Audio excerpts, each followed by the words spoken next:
Hi, my name's Joe and I make videos. Hopefully the videos I make are a little bit better than the one today. Just a brief little story. I have a DJI Air 2S drone and I have a Insta360 1R camera right here.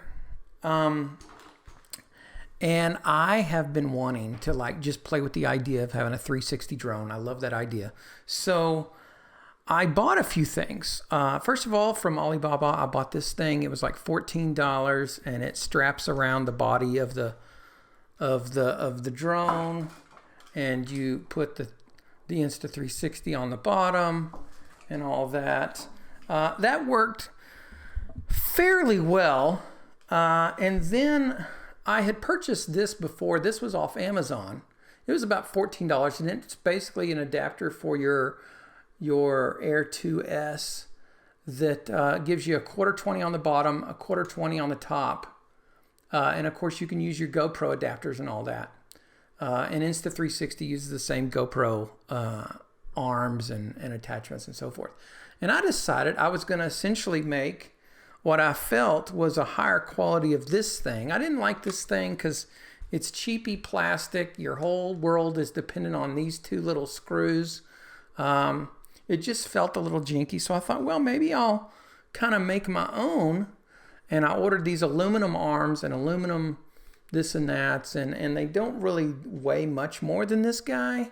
But this adapter off of Amazon does at least let you have access to the power button, which this one on AliExpress, it covers up your power button on your drone. So anyway, took it up for a test flight today, and the video you're about to see is the reason why I am officially stopping trying to attach cameras to my drone. I think I'm just going to buy a proper Insta360 makes an adapter set for a Mavic Pro drone, and so I think I might just go on eBay, get a Mavic Pro drone, and get the proper Insta360 360 drone kit.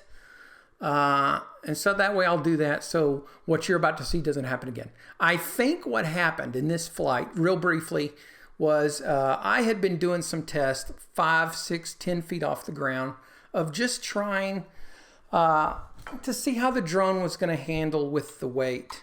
And it actually handled pretty well. I was turning, I was going forward, backward, spinning it on its axis, go side to side, and it handled it okay. Now there's no wind, excuse me, at least on ground level. So I got a little gutsy and I took it up maybe about 150 feet.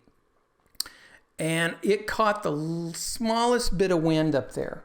And I believe what happened is it had the 360 dangling from it. And basically the wind caught the Insta360 and pushed it, which of course made the drone go sideways, and the drone starts to fight, so it doesn't do that. And so the Insta360 swinging. So what happens is I think it just created this pendulum effect, and it was fighting itself so hard. It was fighting to right itself. And let me tell you guys, I almost didn't make it down. I thought I was about to lose the drone. So anyway, here's the footage. Enjoy. I'm also going to upload the actual 360 footage that you can see in 360 if you're into nausea and throwing up and stuff. I'll post that in a separate video and maybe put it in the description. Anyway, enjoy.